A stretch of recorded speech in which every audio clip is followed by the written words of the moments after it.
তুমি না তওবা করেছিলে? তুমি না শুধুমাত্র আল্লাহর জন্য সবকিছু ছেড়ে দিয়েছিলে?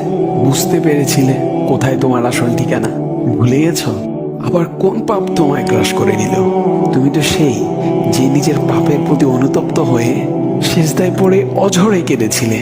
তাহলে আবার কেন দুনিয়ার ধোকায় পড়ে গেলে? কেন ভুলে গেলে কোথায় তোমার আসল গন্তব্য? তুমি কি হার মেনে নিয়েছো নফসের কাছে? তুমি এত দুর্বল, ভুলে গেছো তুমি কার বান্দা?